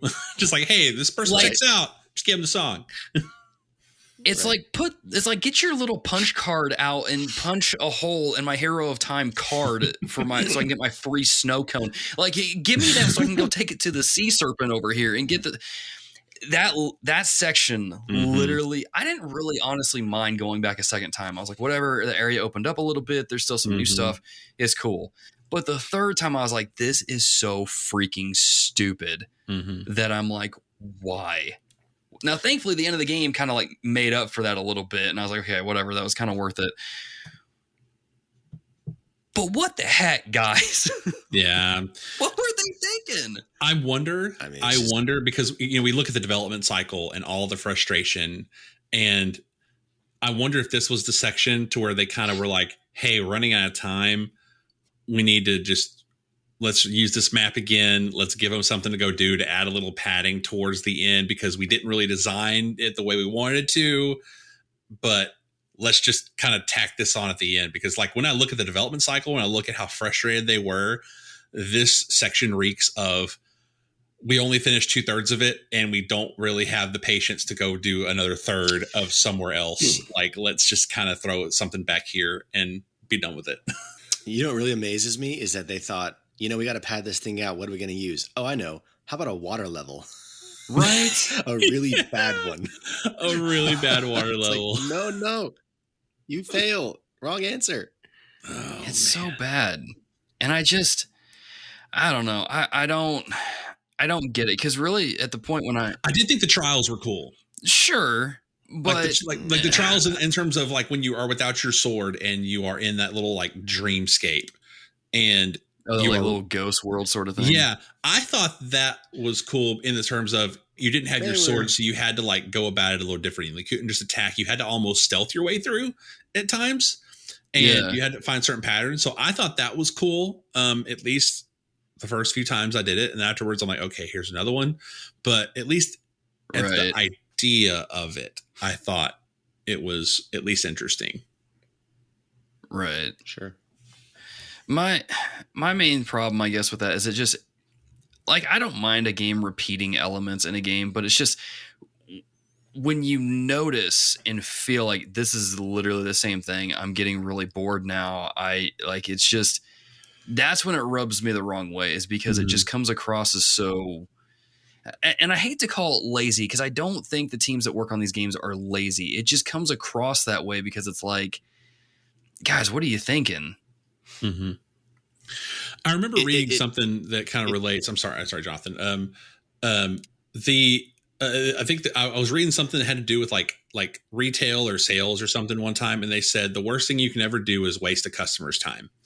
And I think of that a lot when I think of like game segments like this. That it's like, this was, if it feels like it's a waste of time, like it shouldn't be in the game. And when it's something like this that's just like clearly pulling your leg, it's too much for me at that point. This game released at maybe potentially the peak of the era where talking about a game's length was like a bragging right. Like, I played this game and it had 60 hours of content. It had 90 hours of content, 40 hours of content. Like, that was a key part of okay, is the game good? How much content is it? How long does it take to play? 60 hours? Okay, it's a good game. I'll buy that one. It's like, we've grown. Well, some of us have grown past that. Still people out there talk that way. But that was a big deal. I remember that being like, and I thought that way too for a while. It's like, oh, the more the better. Let's make it longer. Yeah, bang for your buck. I think they were trying to, and I was excited because when I saw Skyward Sword, I was like, oh, they say it takes like 45 to 60 hours to beat. That's great. And I don't think that was their sole driving purpose, but I wonder if that culture didn't help. Yeah. Like, we have to make this longer. True. If we don't make it longer, they're not going to like it. Instead of being like, hey, this is a 25 to 30 hour game and it's a good one. You know? I didn't even think about that. Yeah, because the conversation about a $6 price tag's been around for a while, and this kind of was the start still of that. Going in some places. Yeah, it's still going. Like even like with the PS5 and the Xbox Series coming out, like there's been some of those price hikes a little bit, and people kind of aren't surprised because it's like, oh, we've been talking about this for forever. But yeah, during Skyward Sword, it's overdue. Yeah. I'm kind of thinking like 2011, that was kind of, maybe I'm wrong, but that was around the same time that like a lot of companies were like very adamantly designing their games to where they were trying to keep you from trading them in. And I wonder if that might have been part of the mindset, is why they had that third set in there, was because of that culture at that time with games being designed. I didn't even think about, this is why I like talking about these things out, because I always miss a lot of this stuff when I'm playing like a remaster or remake for the first time. And I just don't even consider, like, I know it's like an older game. I have that in my head, but I don't stop to really take in the fact, like, what people were doing at that time. We were coming off of the era of the gray and brown games. Well, I know, you know what? I say we're coming off of that. Skyrim released that same year. Actually, Skyrim released 9 days before Skyward Sword did. So we were actually near the end of that era of like, everything has to be gray, brown, gritty, realistic. And like, yeah. And this was also before microtransactions really started taking off, because microtransactions really started taking hold about 2014 or so. And like it's like 2013, 2014, like they were around, but it didn't get it didn't like control the gaming landscape until about 2014. Right, they weren't egregious. Yeah, they weren't egregious. And so it's almost like this time period that this game came out was very much around like the vulnerable time the gaming state was in, because they were trying to figure out, it's like you had the price, the price versus game length talk, and then you had microtransactions that was starting to make its way, and game developers trying to figure out how they were going to make money, off of a game, or of a $60 game, and they were trying to make sure that thing sold well. But then at the same time, you had microtransactions coming in towards the end. You had DLC that had been around for quite a bit, but even then DLC wasn't quite selling people a whole lot. And again, now this is also Skyward Sword, which really just had the story in and of itself. It didn't really have any DLC as far as I remember. I think Breath of the Wild was the first Zelda game where we had DLC.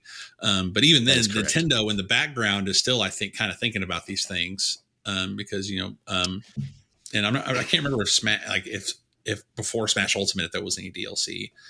But anyway, I digress. I'm just saying, I think this time period was definitely a vulnerable time in the gaming industry, and to where companies trying to figure out, highly transitionary. I think it's a good way to put it. Yeah. For what it's worth, Skyward Sword was a $50 game, like all Wii games were. So, but yeah, I don't know if that makes a difference. I don't know. I still kind of hope. I still wish that they would have done. I'm sorry. Last thought here, and I'll stop talking. I with the how they released Mario in a kind of like a collection pack. I kind of wish they would have done that with Twilight Princess and Wind Waker. Like, I would have loved to see that, at least instead of releasing it for $60. Basically made. Yeah. No, I don't get why they didn't do that. Yeah, I don't either. It's like what you said, Jonathan. They were pretty much already made. They already did HD ports of these to the Wii U. I don't know why they didn't just move them over to the Switch. And it's funny because there's a part of me that's still holding out. I'm like, December's not over yet. Maybe they'll still put it out. I guess I just need to give up on that. I hate to be so dire on this episode or like sad or whatever, but it's like, it just is what it is. Skyward Sword is a very polarizing game. It's one of those games, and I don't know, maybe every Legend of Zelda game is like this, because I remember feeling similar things around Majora's Mask to a degree, where like, I know you two, maybe it's just Derek that really loved it, but I remember going like, Majora's Mask. See, I remember playing on 3DS, and I was like, I don't know if I really dig it, guys. Like, because I remember that when it came out, and I felt the same way with Twilight Princess. I was like, I don't know if I really dig this one. Maybe this is the episode where I just find out maybe I'm just not that into Legend of Zelda games. I don't know. Gasp. You just hate Zelda. It's a fun little existential crisis I can have on this episode. But I think the thing I can confidently say about Legend of Zelda games and why they're so appealing to a wide range of audiences is not only because, you have really good puzzles, really good just combat, really compelling characters, but you just have a classic good versus evil sort of story set up to where Link, like, you have this silent hero who runs into the battle, so to speak, doesn't complain, doesn't really throw a fit. He's like, I was made for this. This is really scary looking what's before me. But if I don't go towards the darkness and fight it and push it back, who's going to? And I don't know, there's just something really compelling about that kind of courage. And it just that's what I love about Link, is that he has the Triforce of courage. That's kind of his main thing in all the games. He really, like, Nintendo does a really good job of making him embody courage in all these games. And I love seeing that. And I think in Skyward Sword, you see it the best, because again, going back to that scene where Link is just growing from just kind of like a teenage kid to the hero of time that he is, and you see his facial expressions and you see him just get more and more into that character. It's like, this is really fun to watch. Like, I have that cutscene saved on my Switch where like Link just really a few different cutscenes, and I kind of want to go back and watch them now, because those are just such cool moments for Link. And I don't know. I know we tend to get kind of theological with the parallels in these games and the interpretations and stuff, but man, I don't know, man. I think what makes Link so compelling is that inside all of us, that's what we want to be. We have these things that we face day to day, and we're scared, rightfully so, because some of the things we face day to day are kind of scary. But like, Link is the character that sees that insurmountable task before him, and he says, I don't care, I'm going for it. And I think we all want that so bad in our own lives, and that I think that's part of what makes Link such a really good and really compelling character. And he may not talk much, but it's one of those situations where his actions speak louder than his words, and he speaks so few words that it's his actions that really do all the speaking for him. And it's just cool, man. I don't know. Maybe I do like Skyward Sword. Holy crap, dude. This is such a roller coaster. I mean, the good stuff is good, right? The story, if you're talking about theological implications, I mean, the story is strong in this game. You can make all kinds of, and a lot of the ones you can make are simple, because the story is, as good as it is a pretty straightforward one. But it's like, Gyrahim committing all in to serving Demise, thinking it would get him what he wanted. When it turns out, you find out at the end, he was just being used the whole time as a means to an end. And it's like, you can make Sin parallels with, like, we think we know what we're getting when we dive into Sin. we think it's there for us and to make us happy. Turns out it takes us way farther than we ever wanted to go in the first place, and it destroys us, and it's like, Guy or him, you see the shock on his face at the end, like, wait a minute, that's not what I signed up for. And then he's a sword. Yeah. It's too late. I also love that Demise like curses. I say love. I don't mean it this way, but like you see how like Demise like curses Link and Zelda like at the end, or at least Link, I think, where like they have this cycle of where we see, at least in the Zelda timeline, that they reincarnate over and over and over and over again. And it's like you talk about the equivalent of Demise being sin, and that curse that sin has in our own lives, at least in humanity, is our fallen nature that we have, and that total depravity, if you will. And so like when you look at again how Demise pulled the strings the entire time, it ends up being this ultimate evil that Link has to have the courage to face. And man, I so wanted this game to just stick the landing. And I think if I were to ever go back and want to re-experience this game, I'd want to just go re-experience the cinematics. Who knows? Maybe I'll just all of a sudden just have money to blow and I'll just go pick up the HD remaster. But I think time's gonna have to pass by before I ever do that, unfortunately. But I love what it tried to do.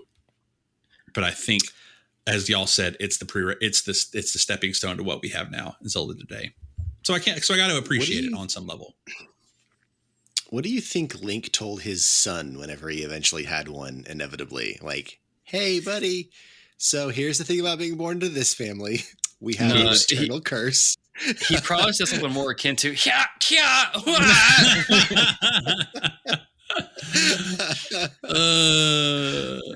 that's where auto shop owners hate it. That's where it all started. Oh man.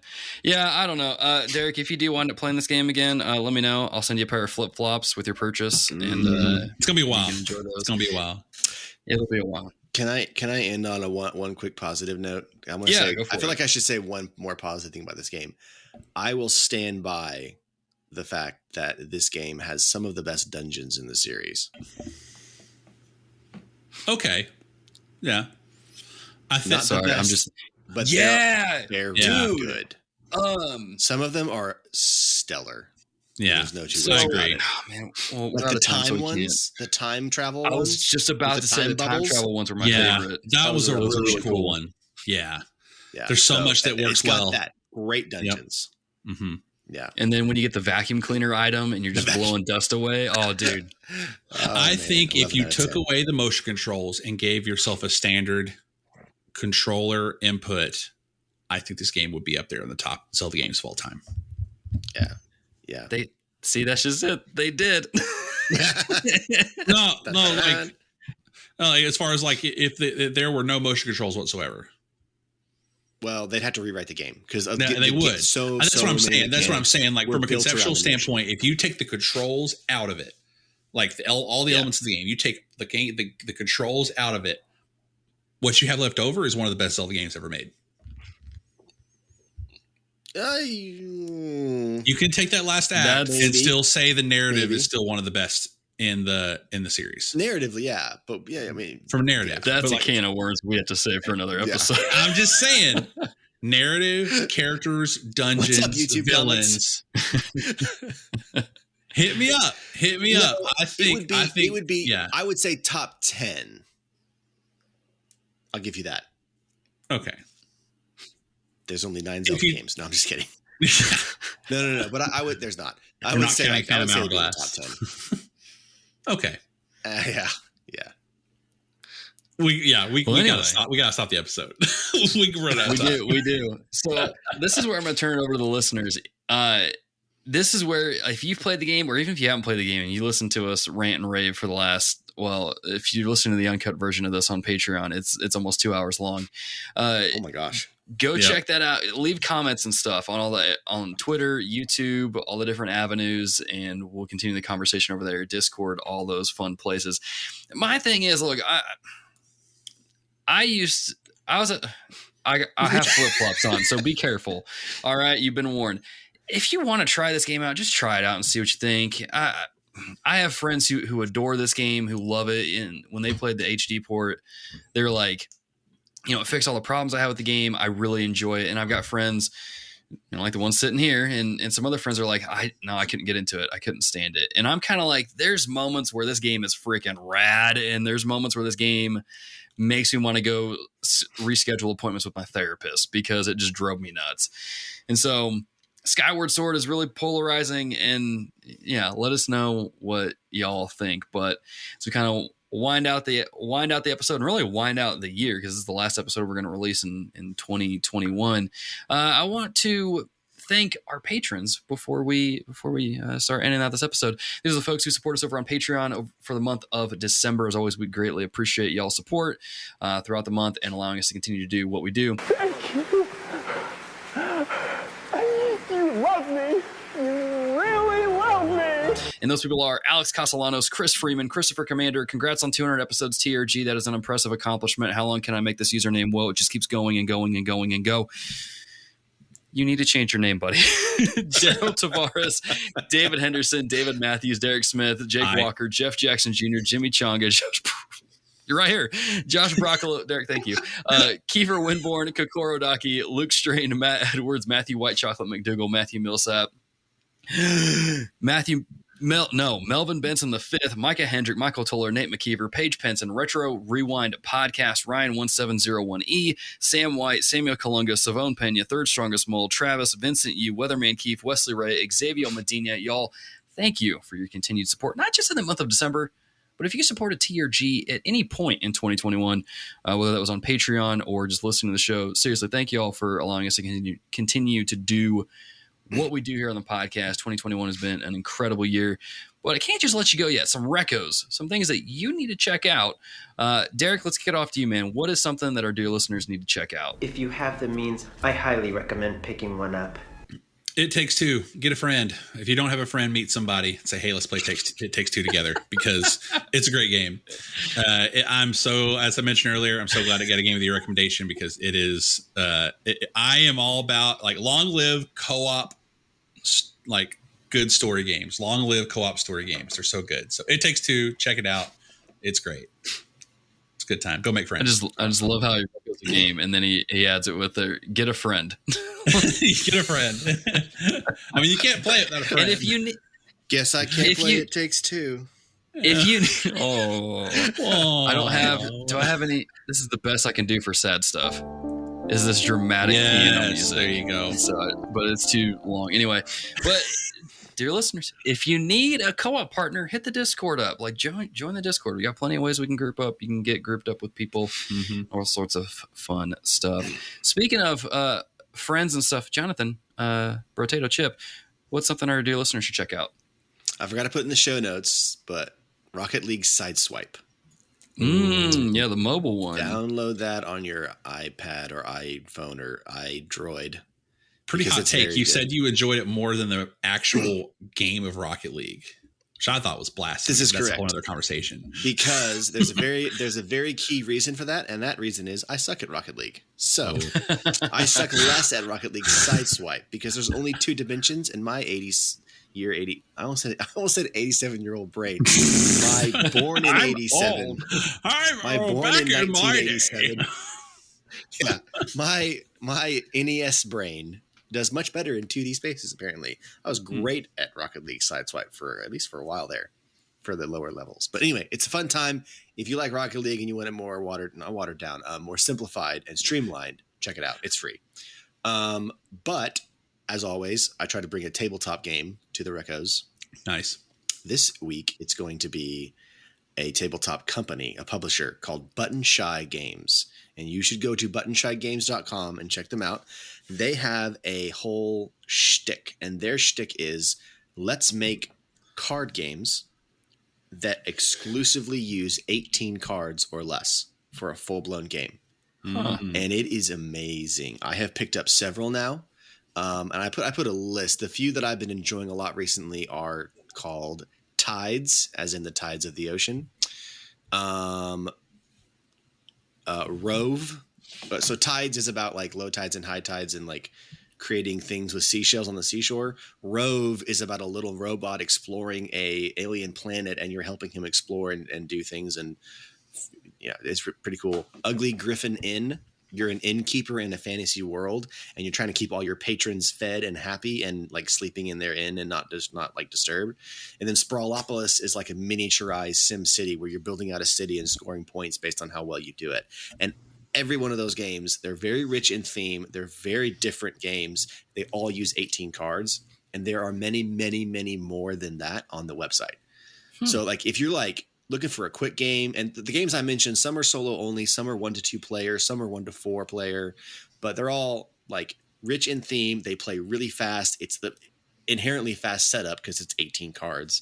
And they're just, if you're looking for something small and not some big sprawling thing, but still rich, and you're like, you don't want to use like a basic 52 card deck, but you want something interesting, check them out. I've been having a really good time. They're also very cheap. They're like $10. Oh, wow. Yeah. That sounds like a really good stocking stuffer for Very my wife. good Then stocking stuffer. I'll probably hook her up with a few of those then. As far as my Recos then is spread some Christmas cheer, and the best way to spread Christmas cheer is singing loudly for all to hear. Yes, that is an elf reference. Yes. But if you don't like singing because you sound like a dying cat, go check out Harris Heller's Stream Beats Christmas albums, either the first one he did or any of the new ones. They're all fantastic. I am a personal fan of the very lo-fi Christmas album. It's the first one he did. That's kind of my personal favorite. But I don't know, try it out. If you like lo-fi music, especially if you're streaming on Twitch or YouTube, it's just a good time to have that going. And it's just good stuff. I recommend it. He puts out some good stuff, and I greatly appreciate that stuff there. I may not have listened to him as much as these two guys did throughout the year, but I still like Harris Heller's Stream Beats. It's good stuff. It is good stuff. But you know what else is good stuff? Friends. Specifically these two guys. Thank you for joining me on this episode and helping me sift through Skyward Sword and in a weird way think that I might actually like Skyward Sword. That's what therapy does for you, buddy. This really was just a therapy session. So one of the things Logan texted me, he was like, I wish that Metroid could be as good as Skyward Sword. That's one of the things he told me. Ooh. As I recall. So let's not. Okay. I've enjoyed my last time on this show, and see you guys later. Yeah, like I'm physically Jonathan. cringing. Okay, let's not go that route. Anyway, dear listeners, if you like this show and you want more, you want to get our episodes early, you want to just support what we do here, Patreon. You can get the episodes early and uncut, and you can get behind the scenes stuff. It's super fun. It's totally rad. It makes a good Christmas gift and or stocking stuffer for the ones that you love. You can also contact us and hang out with us in a variety of ways. You can subscribe to our YouTube channel. You can follow us on Facebook. You can join the Facebook group. You can join the Discord server. You can look, links to all that stuff will be in your show notes. Get involved with the TRG community and head over to the website as well. TheReformedGamers.com has links to everything that we've talked about in this episode. Socials, all that stuff has extra content like reviews and stuff like that. I know that the day that we're recording this, we put up 2 reviews. One review is for Heavenly Bodies, which is a new game out on PS4, PS5, and PC, Xbox. And then Tyler also wrote a review for Pokemon Brilliant Diamond Shining Pearl. So if you're curious about any of those or you want some extra content, go over to the website, check that out and enjoy. But with that being said, dear listeners, Merry Christmas. Be a dear. Keep it locked here. And we'll see you in 2022.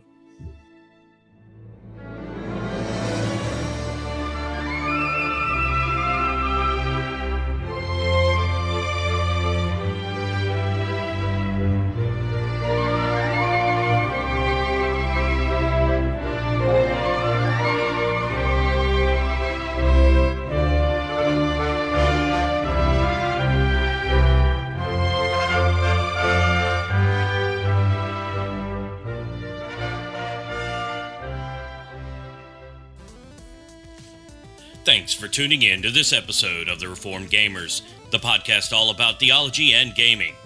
TRG is edited by Dear Ear Productions, so thank them for the buttery smooth tones in your ear. If you're looking for extra content, head on over to youtube.com/TheReformedGamers.